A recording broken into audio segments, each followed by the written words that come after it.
Hello बच्चों।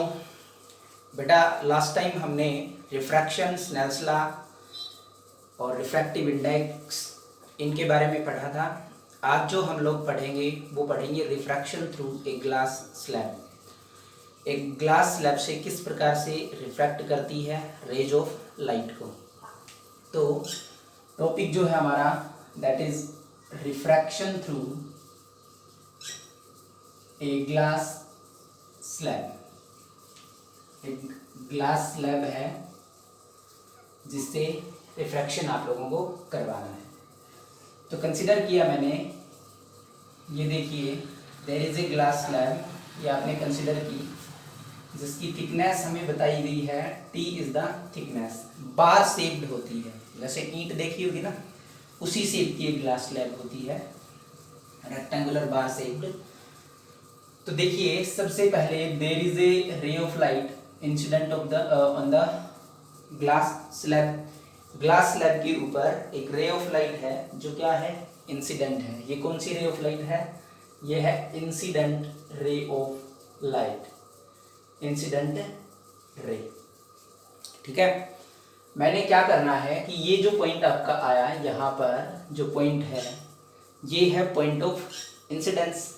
इस point को मैंने ए पॉइंट मार्क कर दिया है। ये कौन सा पॉइंट है, पॉइंट ऑफ इंसिडेंस है। यहाँ पर मैं एक नॉर्मल ड्रा कर देता हूँ। अपना अगला काम क्या है, जब आप आगे का पाथ यदि इसका ट्रेस करोगे रे ऑफ लाइट का, तो आपको नॉर्मल यहाँ ड्रा करना है। किस पॉइंट के ऊपर, जो पॉइंट ऑफ इंसिडेंस है। पॉइंट ऑफ इंसिडेंस पे हमने एक नॉर्मल को ड्रा कर दिया। अब हमें पता होना चाहिए कि रिफ्रैक्टिव इंडाइसिस इनके क्या क्या हैं। जैसे मैंने मान लिया कि जो यहाँ मीडियम है उसका रिफ्रैक्टिव इंडेक्स μ1 है, और यहाँ जो मीडियम है उसका रिफ्रैक्टिव इंडेक्स μ2 है। μ2 आपको बताया गया है कि μ2 इज ग्रेटर देन μ1।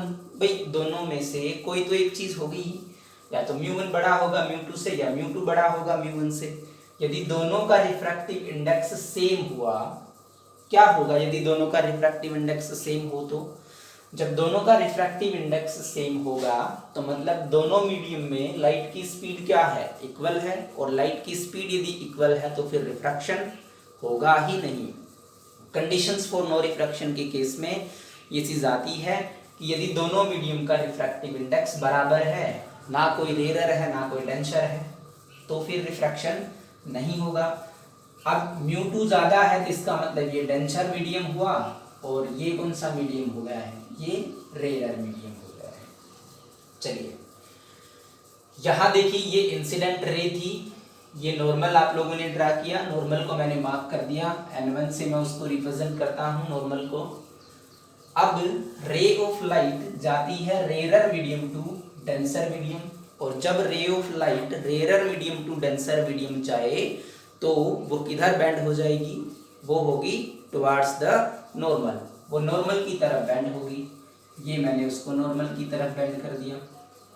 देखिए जब वो बी पॉइंट के ऊपर पहुंची, बी पॉइंट आपका ये है, जब वो बी पॉइंट पे पहुंची तो बी पॉइंट पे पहुंचने के बाद क्या हुआ कि जी उस रे ऑफ लाइट पे, थोड़ा सा मैं डायग्राम एक बार थोड़ा ठीक कर देता हूँ।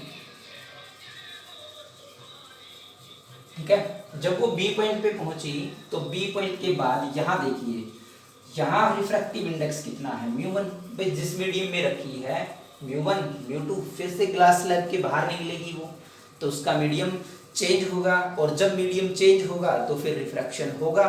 रिफ्रैक्शन यहाँ भी होगा, तो मतलब एक नॉर्मल आप लोगों ने यहाँ पर ड्रा कर लिया है। ये आ गया एक नॉर्मल और ड्रा कर दिया हमने। लेकिन अब की बार जो रे ऑफ लाइट थी वो रिफ्रैक्शन के बाद कहाँ जाएगी, ये फिर से रेयर मीडियम है। ये जो रे ऑफ लाइट थी पॉइंट बी के लिए, ये लाइट, ये जो रे है ये क्या है, इंसिडेंट रे है। जबकि पॉइंट ए के लिए ये क्या है, ये है रिफ्रैक्टेड रे। भाई पॉइंट ए के लिए ये इंसिडेंट, ये रिफ्रैक्टेड, बी के लिए ये रे क्या है, इंसिडेंट है। अब क्या आ जाएगी, रिफ्रैक्शन के बाद, रिफ्रैक्शन के बाद जाएगी किधर, डेंसर मीडियम टू रेयर, मतलब अवे फ्रॉम द नॉर्मल। ठीक है, अवे फ्रॉम द नॉर्मल। तो ये रे ऑफ लाइट एक्चुअली ऐसे जानी चाहिए थी। यदि ये ग्लास स्लैब नहीं रखी जाती तो ये रे ऑफ लाइट इस प्रकार से जाती, ठीक है। लेकिन ये गई कैसे, ये गई थोड़ा सा शिफ्ट होने के बाद। हालांकि ये दोनों जो रे, ये जो रे थी ये कौन सी थी, इंसिडेंट थी, जो ग्लास स्लैब पे इंसिडेंट थी। और ये रे कौन सी थी, ये इमर्ज, जो फाइनली इमर्ज हुई, इसको बोलते हैं इमर्जेंट रे। देखो ये रे एक्चुअली इमर्ज होके आती है ग्लास स्लैब के कारण। तो ग्लास स्लैब ने क्या किया रे ऑफ लाइट के साथ, ग्लास स्लैब ने जो ये रे ऑफ लाइट थी, ये रे ऑफ लाइट थी, इसके रास्ते में, इसके पाथ में हमने रख दी ग्लास स्लैब। तो इसका पाथ थोड़ा सा शिफ्ट हुआ, थोड़ा सा लेटरली अलोंग द साइड क्या हो गया है, शिफ्ट हुआ है इसका पाथ। बाकी ये दोनों रेज क्या है, एक दूसरे के पैरेलल है। कैसे नहीं मानेंगे जी पैरेलल है, तो देखिए मैं थोड़ा एंगल मार्क कर देता हूं आपको। जो स्टार्टिंग में यहां आपको दिखाया गया, नॉर्मल और इंसिडेंट रे के बीच का जो एंगल होगा that is angle I. Normal और रिफ्रैक्टेड रे का बीच का जो एंगल है दैट इज एंगल आर। अब ये एंगल क्या मानोगे आप लोग, कह सकते हो कि ये एंगल ऑफ इंसिडेंस है। दूसरे केस में भाई रे फर्स्ट आपकी ये थी, सेकंड रे आपकी ये थी और तीसरी रे आपकी ये थी, ठीक है ना। लेकिन मैं इसको आर लिख सकता हूं क्योंकि आप लोग देख रहे हो ये दोनों 90 डिग्री के ऊपर है। इसको मतलब डॉटेड जो बनाई गई है वो दोनों नॉर्मल थे, वो दोनों क्या है 90 डिग्री पे है। तो दोनों पैरेलल है, ये एक ट्रांसवर्सल लाइन दोनों के बीच में। और ये एंगल और ये एंगल जिनको आप लोग अल्टरनेट एंगल्स बोलते हैं, ये दोनों क्या होंगे, बराबर। और यहाँ जो एंगल बनेगा उसको मैं ई से लिख देता हूं। ये ई क्या है, ई है एंगल ऑफ इमर्जेंस। ई क्या है, एंगल ऑफ इमर्जेंस है, एंगल ऑफ इमर्जेंस। हालांकि जो फर्स्ट जो रिफ्रैक्शन था ये इंसिडेंट एंगल ऑफ इंसिडेंस है फर्स्ट रिफ्रैक्शन में, ये एंगल ऑफ रिफ्रैक्शन है। सेकंड जो यहाँ रिफ्रैक्शन हुआ उसके लिए ये क्या है, ये नॉर्मल और इंसिडेंट रे के बीच में बनता है, ये क्या है, ये एंगल ऑफ इंसिडेंस है। और ये क्या है, ये है एंगल ऑफ रिफ्रैक्शन, ठीक है। तो now we are going to prove that incident ray and emergent ray are parallel to each other. अब हम क्या करेंगे कि इंसिडेंट रे और इमर्जेंट रे को पैरेलल प्रूव करने वाले हैं। तो उसके लिए क्या करते हैं, अप्लाई कर देता हूं मैं स्नेल्स लॉ को, ठीक है। थोड़ा मैं स्पेस देख लेता हूं। स्नेल्स लॉ को अप्लाई किया हमने, स्नेल्स लॉ अप्लाई किया एट ए, पॉइंट ए के ऊपर मैं अप्लाई कर रहा हूं। तो देखिए करिए यहाँ पर पॉइंट ए के ऊपर यदि आप स्नेल्स लॉ को अप्लाई करते हो तो स्नेल्स लॉ क्या बताती है भाई, म्यू1 यहाँ का रिफ्रैक्टिव इंडेक्स एंगल आई बनता है, म्यू1 sine of angle I is equal to, यहाँ रिफ्रैक्टिव इंडेक्स म्यू2 एंगल आर है, म्यू2 साइन ऑफ आर, और sine I upon sine R that is equals to म्यू2 बाई म्यू1, that is equation number first. ये कौन सी इक्वेशन बन गई है, इक्वेशन नंबर फर्स्ट बन गई है। इसको हमने इक्वेशन 1 का नाम दिया। बी पॉइंट के ऊपर जब आप लोग अप्लाई करोगे स्नेल्स लॉ को एट बी, तो फिर क्या आएगा, बी के ऊपर देखिए एंगल क्या है इंसिडेंस का, बी पॉइंट पे आर है, तो म्यू2 रिफ्रैक्टिव इंडेक्स जिस मीडियम में आर है उसमें रिफ्रैक्टिव इंडेक्स कितना है, म्यू2 है। तो यहां लिखोगे म्यू2 sine of angle R is equal to यहां रिफ्रैक्टिव इंडेक्स म्यू1 एंगल ई, तो म्यू1 इंटू साइन एंगल लेना है हमें, साइन ई, और यहां से आपका आएगा sine R by sine E is equal to म्यू1 बाई म्यू2, इक्वेशन नंबर 2।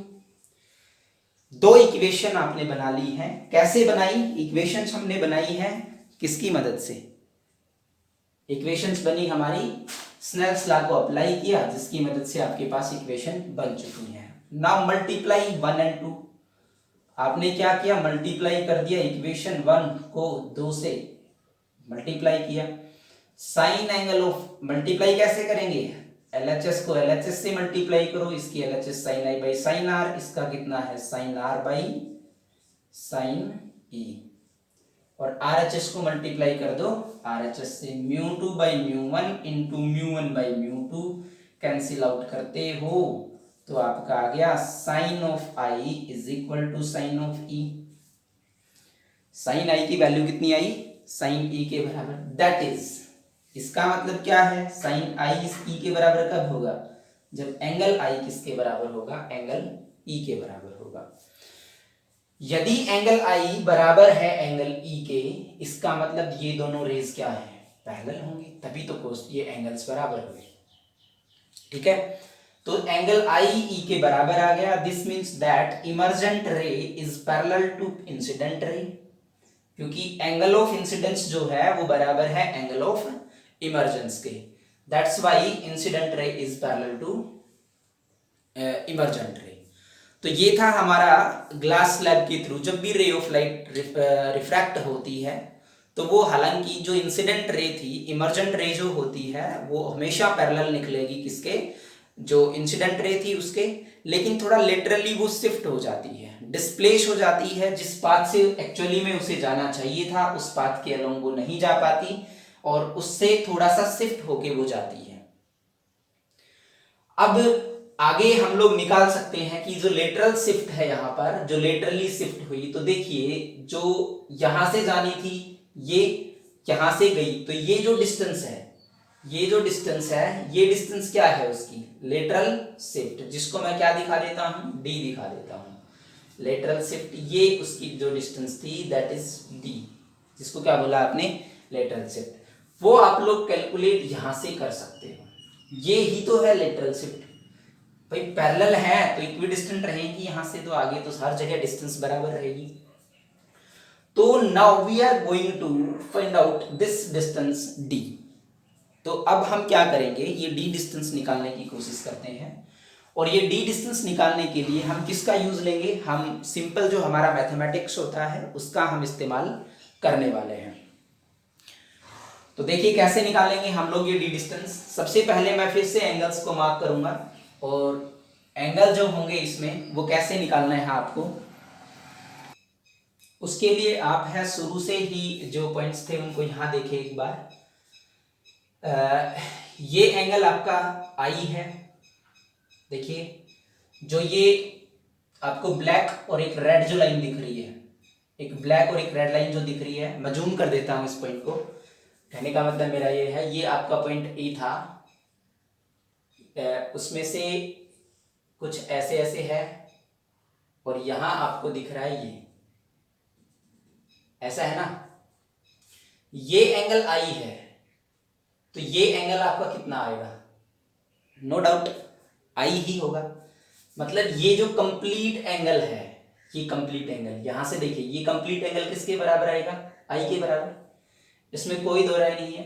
तो ये जो एंगल बचा, देखो ये कंप्लीट एंगल क्या था, ये पूरा कंप्लीट एंगल था आई के बराबर, जिसमें से ये एंगल आपने निकाल दिया, जिसको ब्लू मार्कर से डिनोट किया गया है, आर को निकाल दिया, तो ये कितना है, ये बचेगा I minus R, I angle I minus angle R. ठीक है, क्लियर है, ओके।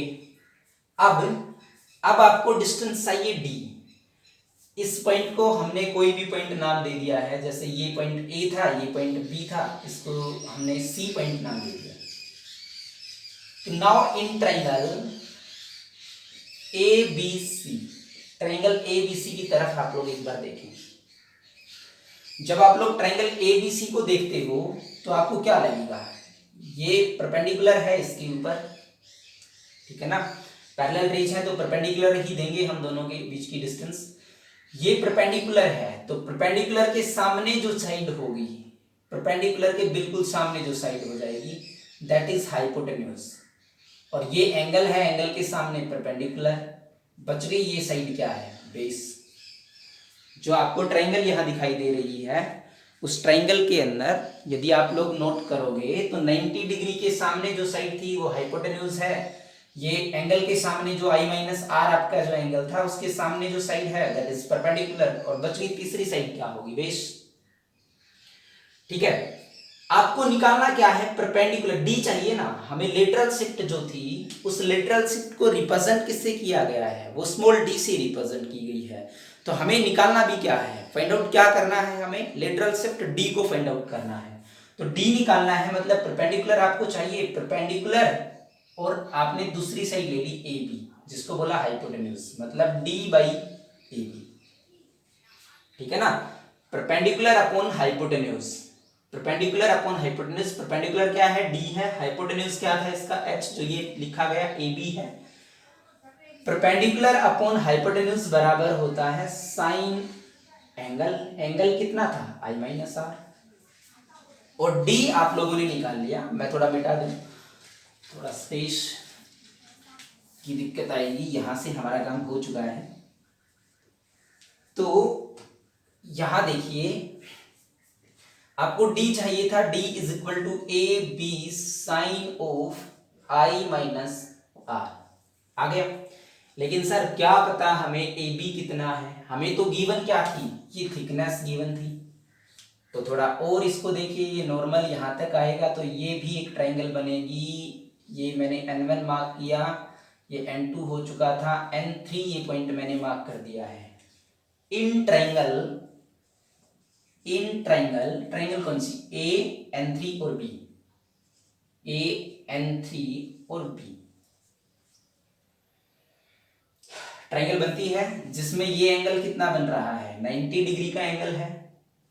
एंगल कितना है ये, 90 डिग्री का एंगल बना। 90 डिग्री के सामने क्या होगा, हाइपोटेन्यूज, बिल्कुल सही है।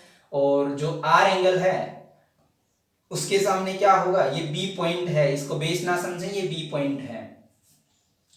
आर के सामने क्या होगा, परपेंडिकुलर, और जो तीसरी साइड बच गई वो इसका क्या कहलाएगी, बेस कहलाएगी। मतलब ये तो जो ट्रायंगल आप लोग दिखा रहे हो इन ट्रायंगल, उसमें ये तो हो गया आपका हाइपोटेन्यूज, ये हो गया आपका परपेंडिकुलर, और यहाँ ये चीज क्या होगी, बेस। बेस क्या है, बेस है आपका AN3। AN3 किसको रिप्रेजेंट कर रहा है, बेस को रिप्रेजेंट कर रहा है। ओके, अब ये परपेंडिकुलर लेने से हमें कोई फायदा नहीं होगा। फायदा क्यों नहीं है, क्योंकि ये डिस्टेंस हमें पता ही नहीं। क्या ये डिस्टेंस आपको पता है, बिल्कुल पता है, कितनी है, t है। जो AN3 आपको डिस्टेंस आपको पता है, AN3 डिस्टेंस अपॉन आप लोगों ने लिख दिया AB, तो बता सकते हो इस ट्रायंगल के अंदर जो ये ट्रायंगल आपकी बनी, इसमें ये चीज कौन से रेशियो को रिप्रेजेंट करेगी, आर के सामने परपेंडिकुलर है, एंगल कितना है इस ट्रायंगल में, ये आर एंगल है, आर के सामने परपेंडिकुलर है, तो ये AN3 क्या हुआ, बेस हुआ, और AB क्या हुआ, हाइपोटेन्यूज हुआ। मतलब ये बनेगा बेस अपॉन हाइपोटेन्यूज और is equal to cos of angle. Angle कितना था ट्रायंगल में, आर, ठीक है। बेस अपॉन हाइपोटेन्यूज, बेस कितना है, बेस कितना था, ये था बेस t के बराबर, t upon AB is equal to cos of r. This implies that AB is equal to t by cos of r. Okay, हमने वैल्यू निकाल ली है किसकी, ए बी की वैल्यू निकाल ली है। ए बी की वैल्यू को इस इक्वेशन में पुट कर दें, ये आपका आंसर आ जाएगा, d is equal to A B T into sine of I minus R upon cos R, ये आ गया लेटरल शिफ्ट, ठीक है। कंफ्यूज तो होना ही नहीं है, एक बार आप लोग थोड़ा सा इस डायग्राम को जब क्लियरली समझ लोगे तो आपको बड़ा आसानी से ये चीज समझ में आ जाएगी। तो उम्मीद करता हूँ आपको मजा आया होगा ये सब कुछ पढ़कर। यदि फिर भी आपको कोई समस्या आती है, you may inform me. Thank you.